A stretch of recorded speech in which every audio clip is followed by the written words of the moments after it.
Iniciamos con nuestros titulares. Fallos eléctricos fueron la principal causa de incendios este año en San José. Investigan fuego que causó 5 muertes en hotel capitalino.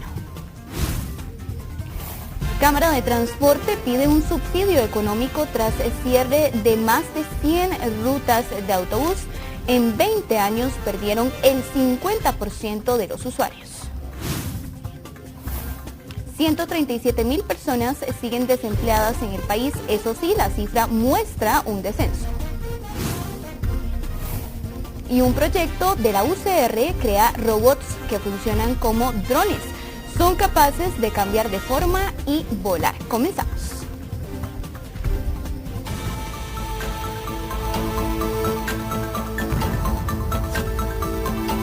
Lo mencionábamos en nuestros titulares, las fallas eléctricas son las principales causas de incendios estructurales y este año ya se han inspeccionado hasta 1.800 instalaciones para verificar si incumplen con la seguridad mínima. Jeffrey Naranjo nos trae los detalles a esta hora de la noche. Adelante, Jeffrey.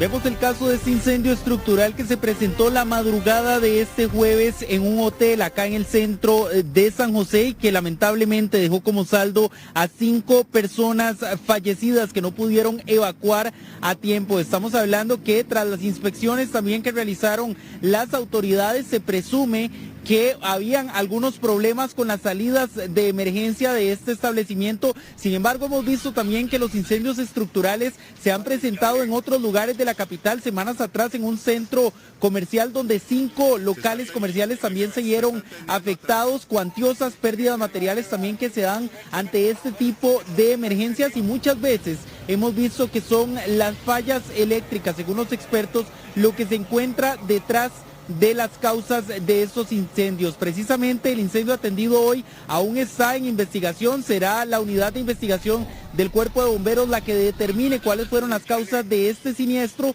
Sin embargo, en algunos otros incendios estructurales a lo largo del país, un tema de sobrecarga en el voltaje y también la antigüedad de las instalaciones eléctricas en algunos establecimientos o estructuras generan que se presenten estos intensos incendios que muchas veces abarcan gran cantidad de metros cuadrados de infraestructura y precisamente pues fue el caso también de lo que se dio la madrugada de este jueves acá en San José, donde 5 personas perdieron la vida. ¿Cuáles son las medidas preventivas? Se lo vamos a contar más adelante. Previamente vamos a ver también las razones, los adelantos que dan las autoridades sobre la investigación de este siniestro que se presentó en un hotel en las cercanías del mercado Borbón, para que ustedes también pues puedan observar cuáles fueron las causas de este incidente. Están observando ustedes también en pantalla parte de lo que atendieron el Cuerpo de Bomberos y las autoridades a raíz de este incendio que, como les mencionábamos, pues también dejó lamentablemente víctimas mortales y como lo pueden observar ustedes en pantalla, pues también parte de los datos a raíz de la atención que brindaron los distintos cuerpos de emergencia sobre este incendio. Sin embargo, también en la siguiente información vamos a ver parte de lo que reportó el Cuerpo de Bomberos, parte también de lo que dijeron algunos cercanos que estuvieron, testigos cercanos a este incendio que se presentó en horas de la madrugada. Veámoslo en detalle a continuación. Esta era la única salida de emergencias a la que tenía acceso quienes vivían en este hotel en pleno centro de San José. Sin embargo, nunca la pudieron abrir porque fue condenada con alambre de acero. Al ser las 2:33 se desató un incendio en el que 5 personas no pudieron alcanzar la salida y fallecieron, entre ellos una pareja que murió abrazada. Con ellos son 17 las personas que han perdido la vida en incendios este año. Así las cosas, el 2025, a 3 meses por finalizar, se convierte en el segundo año con más muertes en incendios. Las llamas fueron controladas en minutos, pero ya la tragedia estaba escrita. Nosotros vimos enfrente y miramos el incendio, comenzó como a la 1, las 2 por ahí, y la gente pedía auxilio, y ahí hubieron gente que no pudieron salir, un muchacho salió bajo las llamas, de ahí, ves, y fue horrible ver eso porque eso se quemó rápido y nosotros que vivimos en la cuartería de enfrente. El colapso del techo de la tercera planta dificultó las labores de bomberos para dar con una de las víctimas. Además debieron remover todo debido a que había una sexta víctima, lo que poco antes del mediodía se descartó. El tiempo de respuesta nuestro fue muy corto, pero al llegar ya prácticamente este edificio pues había colapsado, lo cual extraña muchísimo e indica que no hubo una llamada oportuna desde que se inició el incendio. Los hoteles y casas convertidas en cuarterías son una preocupación para las autoridades, sobre todo porque se ha advertido sobre ello y siguen operando sin hacer las mejoras. Bomberos tienen identificadas al menos 150 estructuras en la capital con los mismos riesgos. El pasado 5 de agosto ocurrió otro incendio similar justo frente al registrado este jueves, otra edificación con salidas limitadas para sus ocupantes. Lo que en algún momento fue su génesis, ¿verdad? Fue un hotel, hoy se ha convertido en cuarterías y desgraciadamente, pues a pesar de que las instituciones, ¿verdad?, competentes, en este caso Municipalidad de San José, Ministerio de Salud, ¿verdad?, se hace un trabajo que nosotros apoyamos para detectar todas estas falencias, pareciera ser que es un poco complejo poder establecer que todas tengan las condiciones necesarias. De momento no se tiene definido cómo o por qué inició el mortal incendio. Se habla de una riña una hora antes del incendio que pudo ser provocado. Otros hablan de haber escuchado una explosión, al parecer de un cilindro de gas. Esto tendrá que ser determinado mediante las investigaciones judiciales y del Departamento de Ingeniería de Bomberos.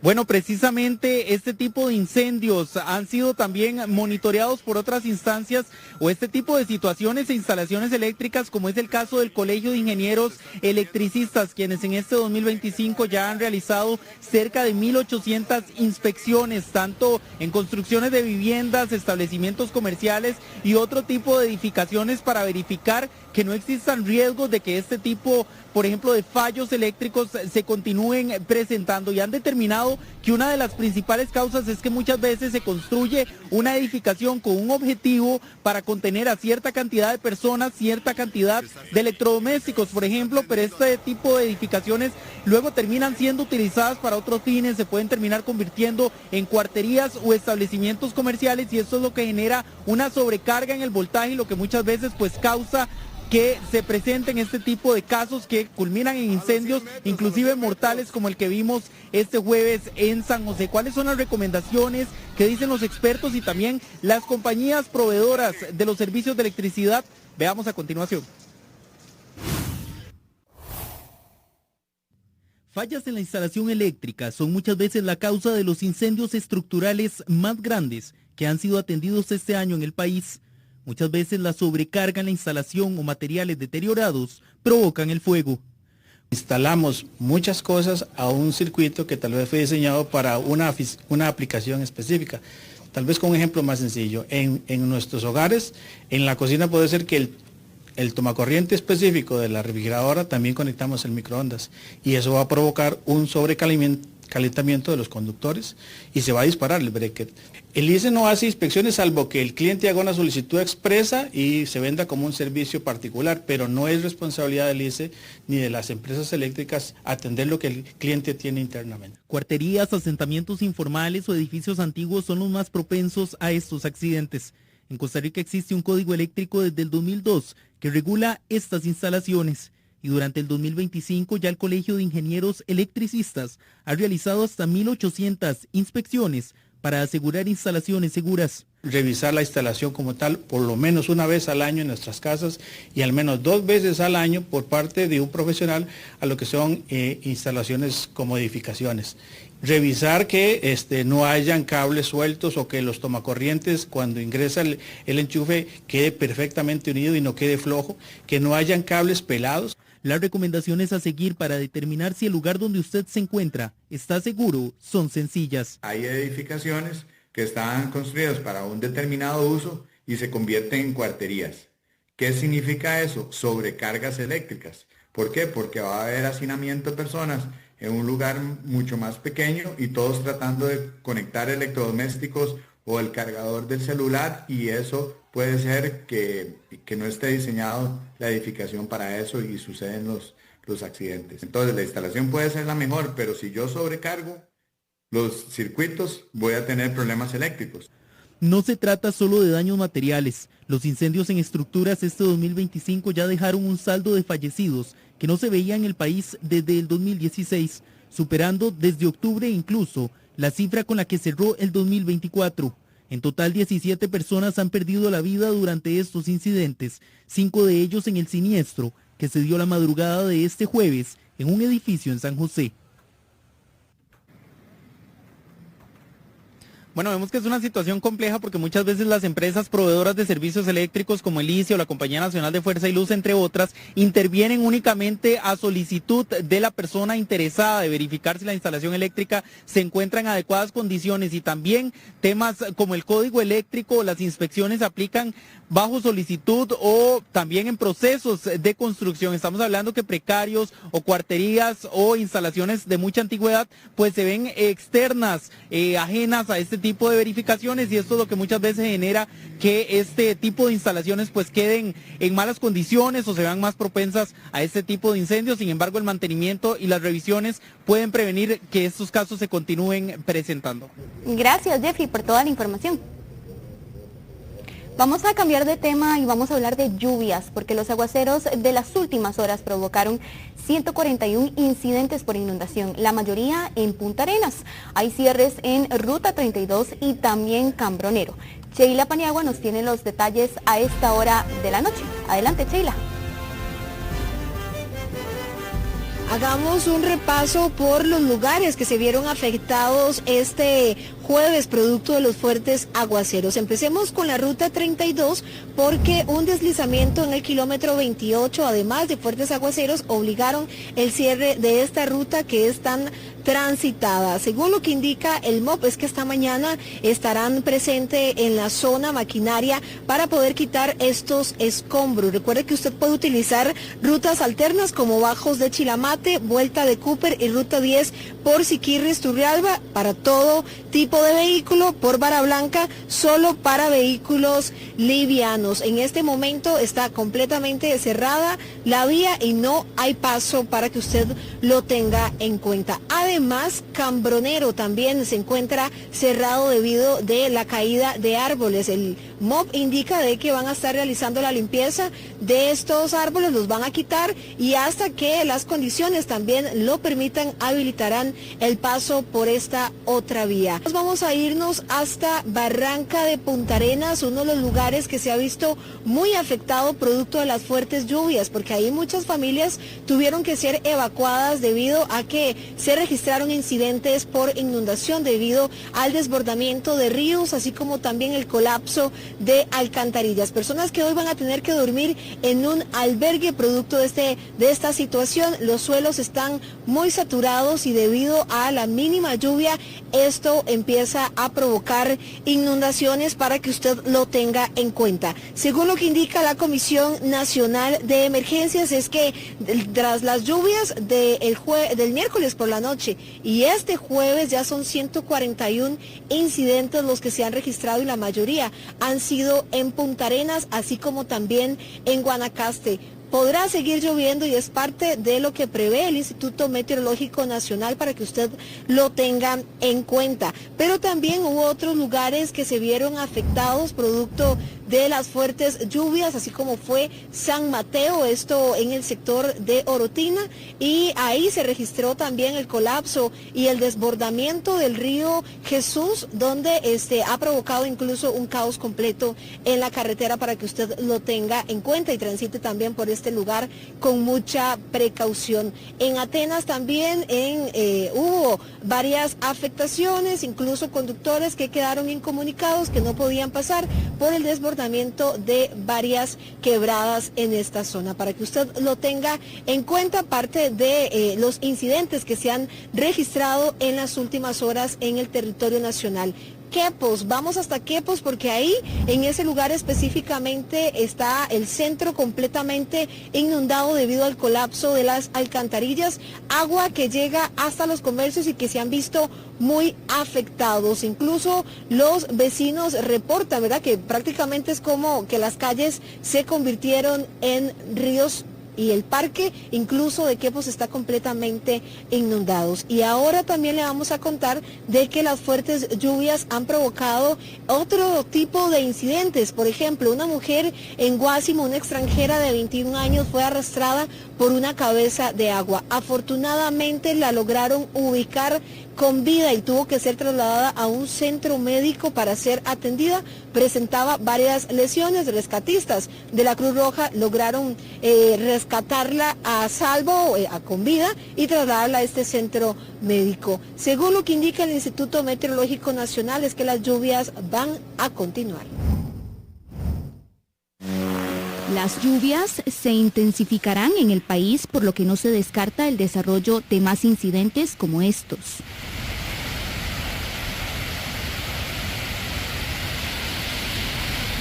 El posicionamiento de la zona de convergencia intertropical, en conjunto con otros factores, son los que propiciarán el incremento a partir de este viernes. Los más afectados serán el Pacífico, la zona norte y el oeste del Caribe, aunque no se descartan aguaceros localizados en el Valle Central. Para este viernes, el patrón húmedo e inestable se estaría marcando a lo largo del día.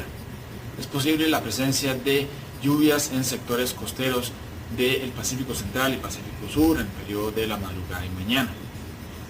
En el transcurso del día aumentará la nubosidad rápidamente, con posibilidad de lluvias en sectores montañosos, esto desde primeras horas de la tarde, en especial hacia el Pacífico Central y Pacífico Sur.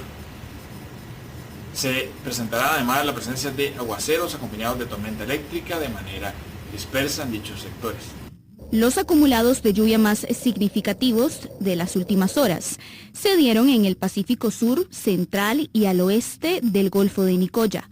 Rondaron entre los 25 y 50 milímetros. En el Caribe, la zona norte y el Valle Central, entre 15 y 30 milímetros. Las regiones del Caribe presentarán este comportamiento hacia sectores del oeste de la línea costera y cerca de las montañas. La región zona norte presentará estas lluvias hacia el centro, pudiéndose desplazar hacia sectores aledaños, tanto del oeste como del este. El Valle Central presentará lluvias y aguaceros dispersos con posibilidad de lluvias hacia la segunda mitad de la tarde, en especial hacia el periodo nocturno. Hacia el periodo nocturno se reforzarán las lluvias importantes cerca de las costas del Pacífico. Desde el Instituto Meteorológico Nacional piden estar atentos y no exponerse ante tormenta eléctrica o fuertes lluvias en cortos periodos de tiempo. Se mantienen suelos saturados en sectores del centro y sur del Pacífico Norte, oeste del Valle Central, montañas del Pacífico Sur y sectores del sur-oeste de la zona norte. Tenga en cuenta que la alerta amarilla se mantiene en todo el territorio nacional. Recordemos que estamos en la época más fuerte, en la época lluviosa más fuerte del año. En caso en que en su comunidad se presente algún incidente por inundación, recuerde que puede llamar al 911 para que lleguen a ayudarlo y evacuarlo en caso de ser necesario. Gracias, Sheila. Mucha precaución porque ya lo dijo el Instituto Meteorológico Nacional, las lluvias van a continuar. Hablamos de otros temas. Tras 7 días de búsqueda, este jueves la Cruz Roja finalizó el rastreo de Leandro, el niño de 5 años que cayó en una alcantarilla en Purral de Goicoechea. Recordemos que los hechos se registraron el pasado viernes, cuando el pequeñito fue arrastrado por la gran cantidad de agua que pasaba por el caño. Pese a que los cuerpos de rescate han estado trabajando durante los últimos días, siguen sin obtener un resultado positivo. La Benemérita se mantendrá atenta ante cualquier reporte que tenga que ver con este caso. Lo que vamos a hacer es estar a la expectativa de cualquier indicio que se logre reportar y si se logra reportar alguna situación que se confirme la posibilidad de algún cuerpo, la Cruz Roja lo que va a hacer es un desplazamiento inmediato de unidad de rescate para confirmarlo y hacer la extracción y que el organismo de investigación judicial se haga cargo de la situación. La policía vio con el carro de Ligia Faerron una mujer que desapareció en la zona de San Carlos. El vehículo lo estaban desarmando y vendían sus partes para repuestos. De la mujer se desconoce su paradero desde hace varios días y su familia teme que algo malo le ocurriera. Un hombre murió asesinado la tarde de este jueves en Acerrí. Según los primeros reportes, la víctima y otro sujeto discutieron y fue cuando se dio el ataque. Para cuando llegó la Cruz Roja, el herido ya había fallecido. Ahora la policía busca al sospechoso. El hombre detenido por el homicidio de Kevin Kirby quedó en libertad porque no pudieron demostrar que esté vinculado con este crimen. Fuerza Pública anunció este miércoles la detención de un hombre vinculado con el homicidio de Kevin Kirby a solicitud del OIJ. Horas después, el OIJ lo dejó en libertad tras determinar que no es el principal sospechoso y que su relación con el crimen no está confirmada. Por ahora, se trata de un sujeto de interés para la investigación, a quien se le tomaron las huellas y se actualizó su historial judicial. En una investigación surgen un montón de hipótesis y hay que ir descartando una con otra.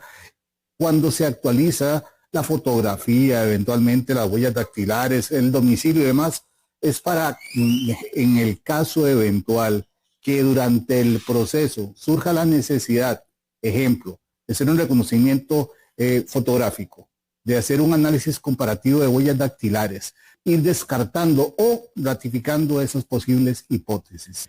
La Fiscalía de Atillo confirmó que no hay personas detenidas por la muerte de ese joven de 27 años, quien apareció muerto en el cauce del río María Aguilar en Atillo 8, tras 2 días de desaparecido. Las autoridades no descartan que haya varias personas involucradas en el crimen, pues el carro de la víctima apareció con rastros de sangre en Atenas. Medicatura Forense analiza la evidencia. El Colegio Lincoln se manifestó de manera pública por el fallecimiento de Kevin, quien se graduó en 2017. Nosotros pusimos esa esquela a primera hora, apenas nos enteramos, porque ese es el dolor que sentimos, y pues no hemos tenido un post con tantas interacciones en los últimos años, todo mundo demostrando, recordándolo con el cariño de siempre, pero también demostrando ese dolor profundo, porque uno de nosotros se fue antes de tiempo. Se prevé que su funeral se realice el fin de semana. Los familiares están a la espera de que lleguen amigos y allegados provenientes del extranjero, con el fin de participar de las honras fúnebres. La sección especializada contra la ciberdelincuencia capturó este jueves a 3 sospechosos del delito de difusión de pornografía infantil. Entre los detenidos hay un DJ de 39 años que se cree divulgaba este tipo de imágenes a través de redes sociales por medio de un perfil falso. La captura del hombre se dio en Bagaces tras varias investigaciones que iniciaron en el año 2024. A lo íntimo de su privacidad tienen pues todo este tipo de situaciones. Entonces no hay un perfil externo social. Lo que sí tenemos que tener claro es precisamente que este tipo de personas por lo general llegan a ser atractivas, encantadoras. ¿Por qué? Porque necesitan despistar. Ellos son personas que sí necesitan despistar a nivel social, que no necesitan parecer pedófilos porque precisamente es parte de su estructura y parte de su modus operandi de sobrevivencia a nivel social. Llegan a ser bastante influyentes, llegan a ser personas que no necesariamente usted los ve con una maldad expresa hacia los demás porque es parte precisamente de su atractivo.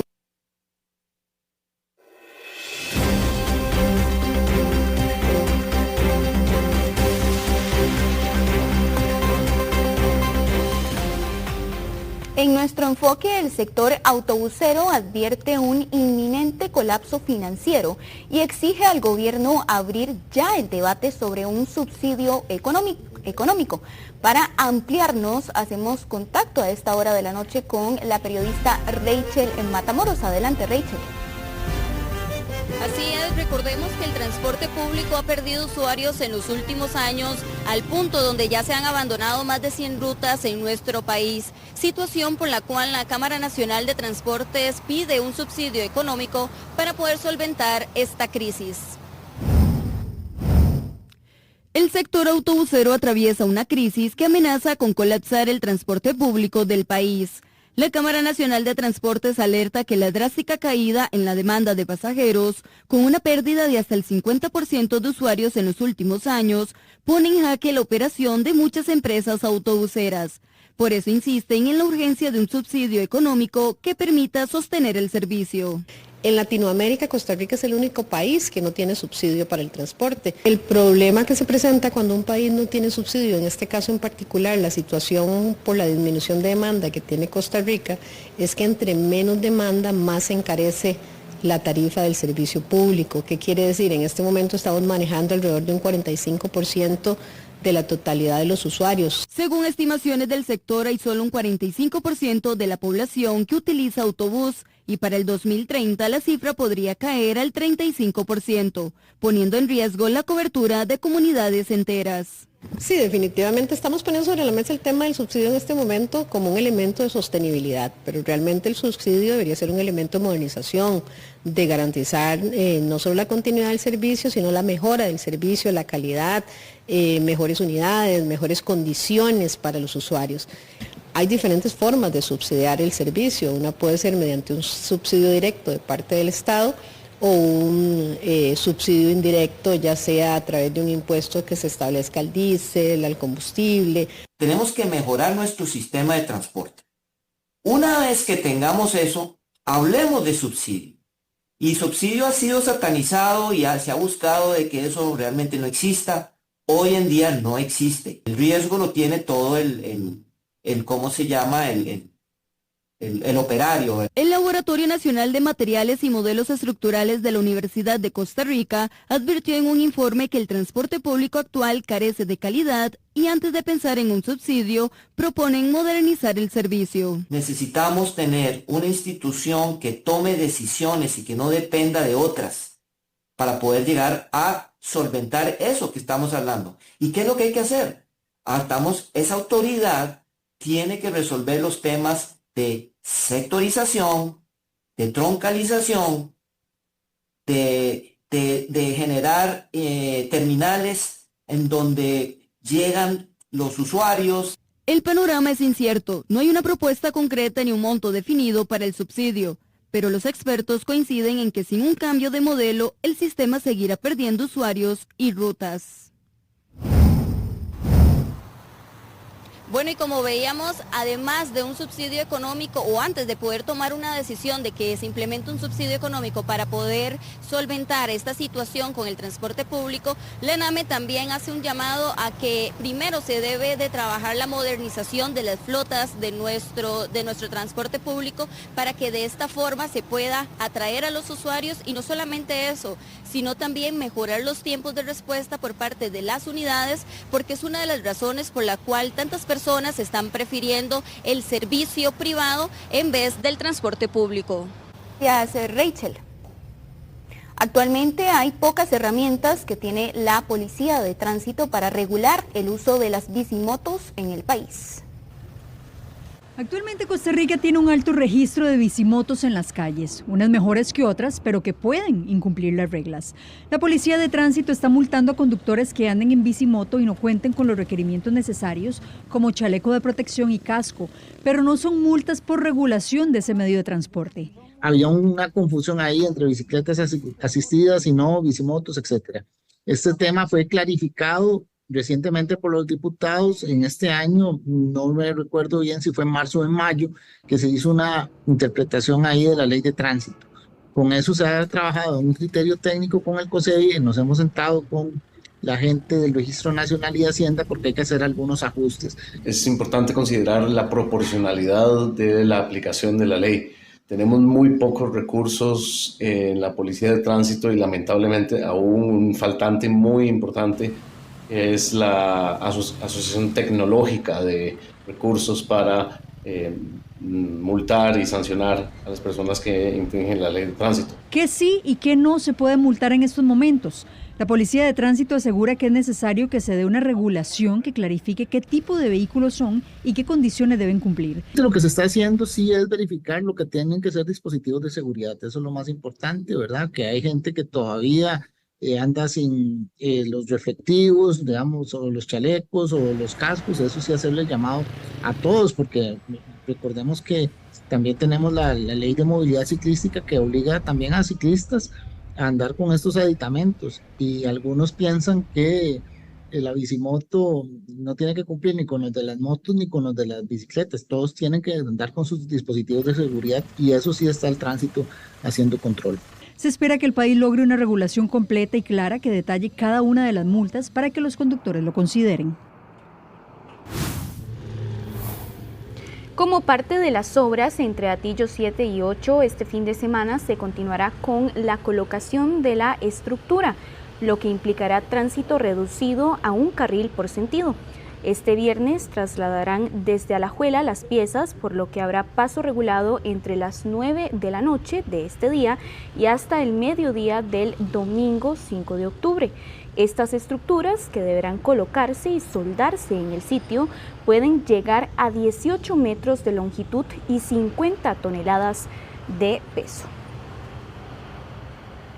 Más de 191,000 personas lograron aprobar las pruebas prácticas y teóricas en lo que llevamos de este año. Con la ampliación de horarios que inicia este mes de octubre, Educación Vial le pide a los usuarios ir preparados para las pruebas. Hagamos un repaso de los registros de este año.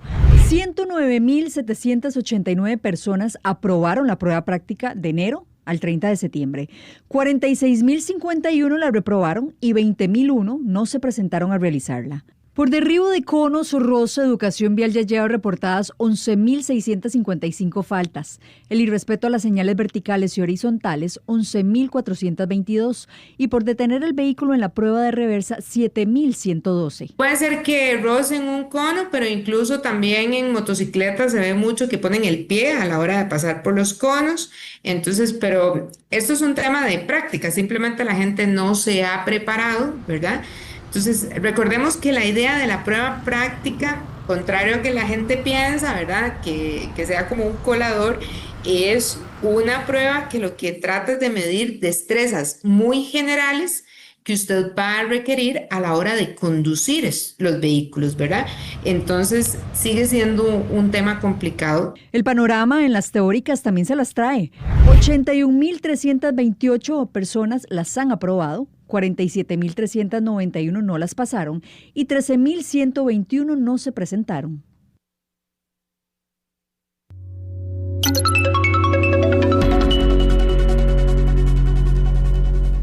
Repasamos cómo cierra el tipo de cambio del dólar. Este jueves la compra finaliza en 501,20 y la venta en 506,56.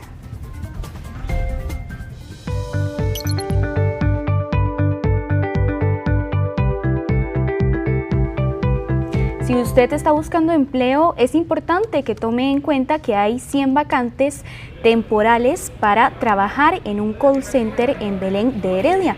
Las posiciones están disponibles en modalidad presencial con jornada diurna de lunes a viernes. Se necesita dominio de inglés y experiencia en servicio al cliente y usted puede contactar al 6421-7389. 137,000 personas siguen desempleadas en el país. Eso sí, esta cifra ha ido cayendo. 75,000 hombres y 61,000 mujeres están sin trabajo en la actualidad. Según el más reciente informe del INEC, hay muchas áreas de mejora en temas laborales. Con respecto a la tasa de desempleo a nivel nacional, esta se estimó en 6%. Para los hombres, este indicador es de 5,4% y para las mujeres 6,9%.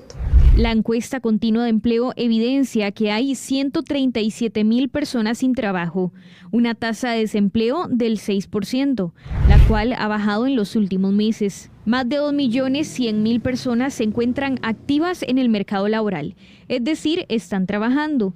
Sin embargo, esta cifra ha caído significativamente en los últimos meses, lo que preocupa a algunos sectores. En cuanto a la tasa de ocupación nacional, esta se ubicó en 50,8% y muestra una disminución de 2,5 puntos porcentuales con respecto al mismo periodo del año anterior. Además, hay algunos que trabajan, pero en empleos que no reúnen las mejores condiciones. Casi 4 de cada 10 están en empleos informales, lo que significa que muchos de ellos no están cotizando para su pensión, no tienen un seguro de salud y tampoco reciben un aguinaldo a fin de año.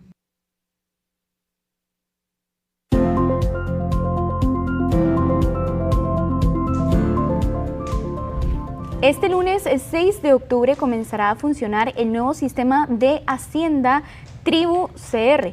Le contamos cuáles son los principales cambios. El martirio para los contribuyentes acabará en pocos días, o al menos así lo esperan, ante la llegada del nuevo sistema de Hacienda llamado Tribu CR. Una de las novedades es que usted tendrá una oficina virtual en donde podrá revisar las declaraciones que tiene pendientes, además de disponer de un buzón de notificaciones.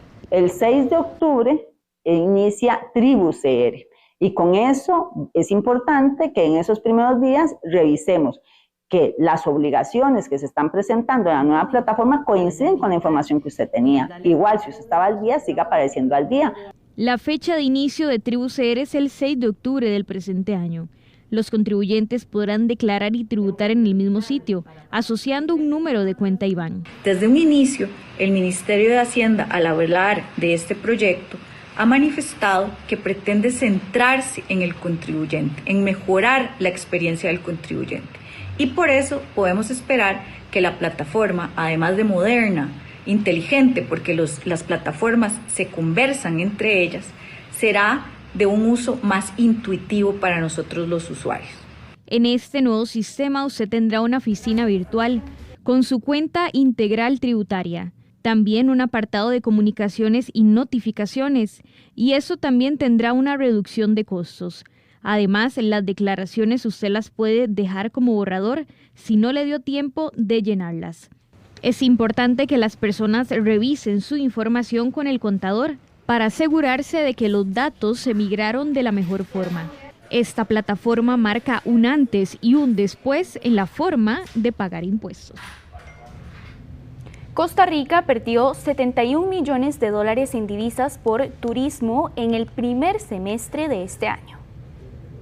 Las familias y empresas dedicadas al turismo percibieron menos dólares en sus cuentas este año, producto de una menor llegada de viajeros, quienes a la vez se quedan menos tiempo y gastan menos dinero en el país. La cantidad por divisas de turismo disminuyó en $71 millones durante el primer semestre, pasando de 3.157 a 3.086 millones de dólares, según datos del Banco Central. El turismo se juntan una serie de efectos, uno de ellos el tipo de cambio, que ha hecho que el turista sienta que Costa Rica es de los destinos más caros que hay a nivel mundial, y que hay alternativas, hay competidores como República Dominicana, como Colombia, Uruguay y otros países en donde más bien sus monedas se han devaluado. Los turistas pasan menos noches en Costa Rica. El promedio cayó de 13.5 noches en 2022 a 12.2 en 2024, su nivel más bajo en 6 años, tras un crecimiento sostenido desde las 11.7 noches. El gasto promedio también bajó. Cada viajero pasó de gastar $1.890 a $1.600 entre el 2023 y el 2024, principalmente por la caída en el tipo de cambio, ya que el dinero les rinde menos a los visitantes. Los hoteles afirman que reciben menos divisas y huéspedes. Somos un destino caro, somos un país caro para vivir también. Por lo tanto, al tener el diferencial cambiario que nos ha afectado bastante, eso incrementa los costos. En los primeros 6 meses del año llegaron 50.000 turistas menos respecto al mismo periodo del año anterior, un 3% menos. Los productores de cebolla denuncian los altos precios al consumidor, esto debido a la intermediación. Costa Rica no tiene regulación de precios, lo que significa que el punto de venta puede vender al precio que desee. Los cebolleros aseguran que a ellos se les paga entre 250 y hasta 400 colones el kilo de este producto y que en algunos puntos de venta cuesta hasta 1.500 colones, ya que hay una amplia cadena de comercialización. Que sea el consumidor el único que escoja y que tenga ese derecho y que la decisión de consumo sea completamente informada. ¿Sobre la base de qué? De la legislación, de que lo que como costarricenses hemos escogido como formas de controlar un mercado. Los cebolleros piden que se den contratos directos entre los productores y los puntos de venta, así como también que se incentive a consumir cebolla nacional y no tanto importada. César Gómez, representante de los cebolleros, denuncia que no se compra directamente al productor, sino a los intermediarios, Y para que el precio baje depende de muchos factores, ya que hay una cadena de comercialización. Consumidores son de va y paga caro y después nos dicen que ese es culpa de nosotros y en realidad no es así, sino un precio moderado donde nos permita a nosotros trabajar y al consumidor tener acceso a un producto más razonable. Según un monitoreo del CNP, la cebolla seca amarilla, el kilo, en feria ronda los 695 colones y en otros locales hasta 1.525 colones, una diferencia de más del 100%. Fueron la importación masiva, ¿verdad?, que inundó el mercado nacional y todavía en estos momentos todavía tenemos mucha cebolla importada y ha desplazado la cebolla nacional y es por eso es que en este momento los precios son muy bajos en campo. Los productores piden que en los locales diferencien entre la cebolla nacional y la importada. Esto para que el consumidor elija y compre la que más le beneficie al bolsillo.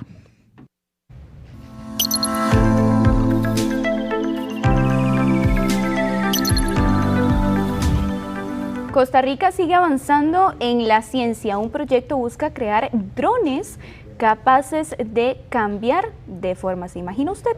Daniel Sosa nos trae toda la información a esta hora de la noche. Adelante, Daniel. Hola, ¿qué tal? Muy buenas noches, bienvenidos a nuestra sección de tecnología. Hoy con una buena noticia para nuestro país. Costa Rica sigue dando pasos gigantes en temas de ciencia y de tecnología y hoy hablamos de una nueva forma en la que conocemos los drones, estas cámaras que vuelan y que generan tomas increíbles desde lo alto. ¿Se imaginan que estos robots cambien su forma y puedan generar tomas increíbles y a profundidades desconocidas? Pues bueno, es parte de lo que están trabajando y es lo que vamos a conocer a continuación. Crear drones que puedan aportar al rescate y búsqueda de personas es parte de lo que está trabajando un proyecto actual de la UCR.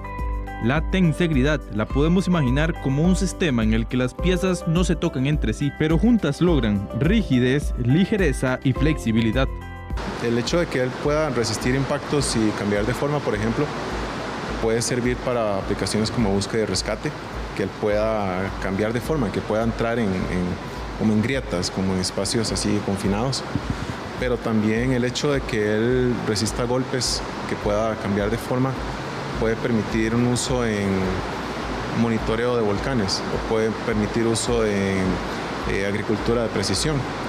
La Escuela de Ingeniería Mecánica es donde se estudia cómo aplicar la tensegridad en robots suaves y drones resilientes. Ahorita estamos trabajando con una computadora de vuelo comercial, que es la primera etapa, estamos poniéndola a funcionar. Ya luego ya vienen como otras partes, como establecer nuestra propia controlador de vuelo, 100% de nosotros, de la Universidad de Costa Rica. Ya se desarrolló una esfera que será probada en vuelo y una estructura flexible con capacidad de transformarse. Además, estudiantes del grupo de Ingeniería Aeroespacial aplicaron este principio en el diseño de un fuselaje para cohetes. La experiencia ha sido maravillosa, he aprendido bastante. Más que todo he tenido la oportunidad de aplicar todo lo que he aprendido durante los años de ingeniería.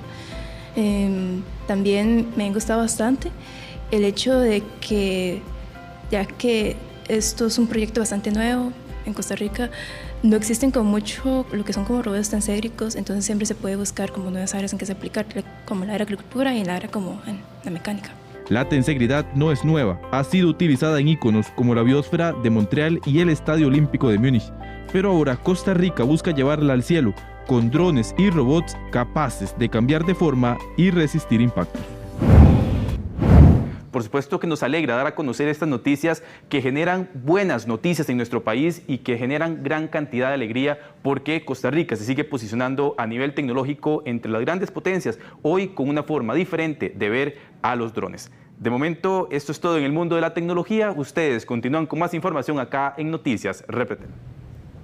Gracias, Daniel, por toda la información. La Asociación de Aseguradoras Privadas señala que el precio de las primas de los seguros podría encarecerse. Esto debido a un proyecto de ley que pretende que el sector gire dinero a un fideicomiso cafetalero. De acuerdo con la ley reguladora, todos los gastos y cargas legales deben incorporarse en la prima, lo que significa que podrían subir de precio.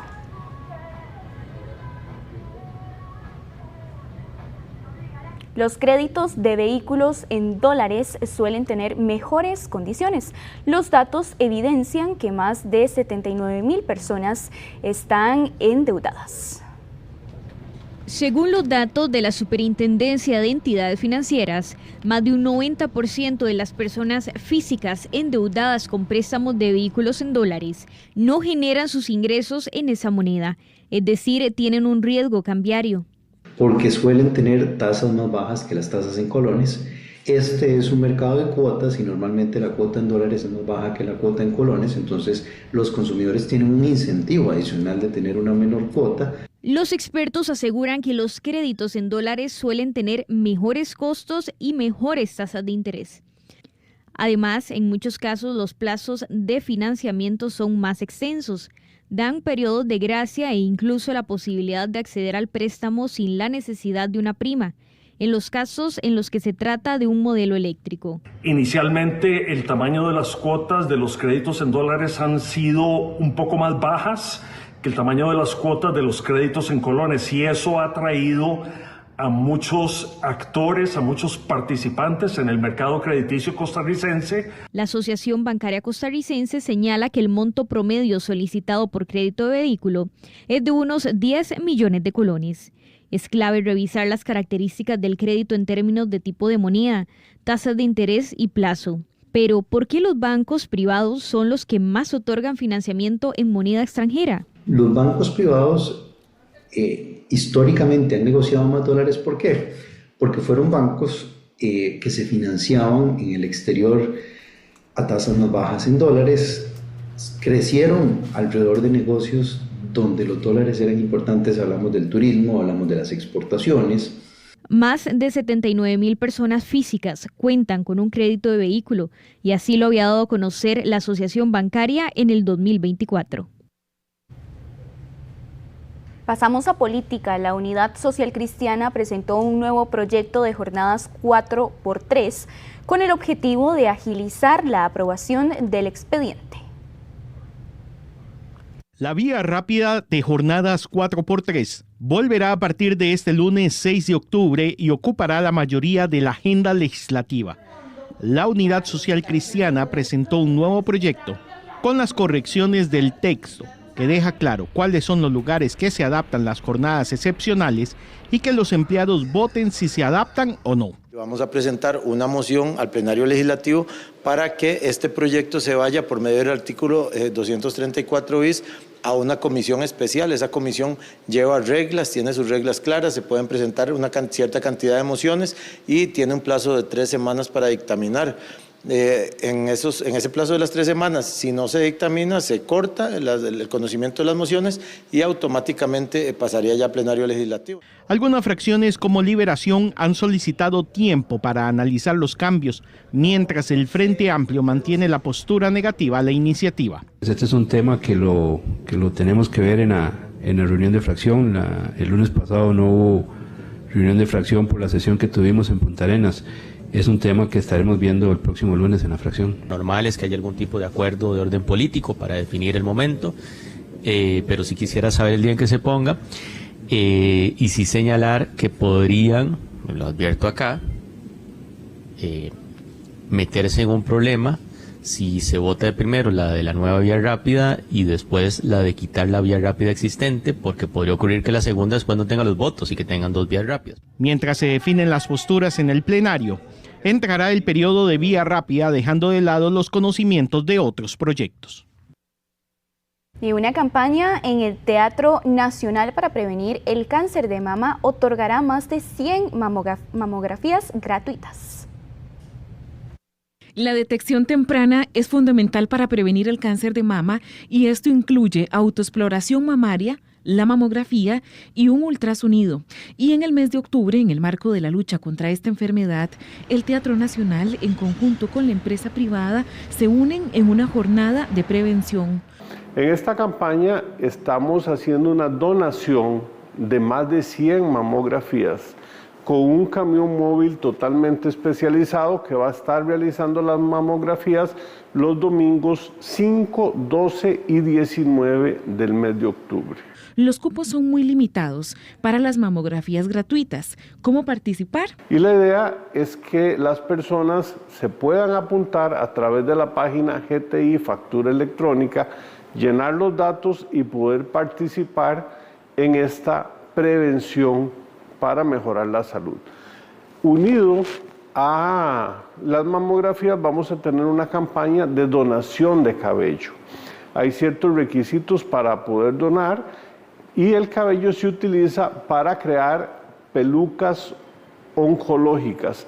De modo que las mujeres que estén sufriendo este proceso por una quimioterapia o radioterapia y tienen pérdida de cabello puedan tener un momento saludable gracias a esta donación de cabello. Datos del Observatorio Global de Cáncer indican que en el país se registran 1.344 casos al año de cáncer de mama.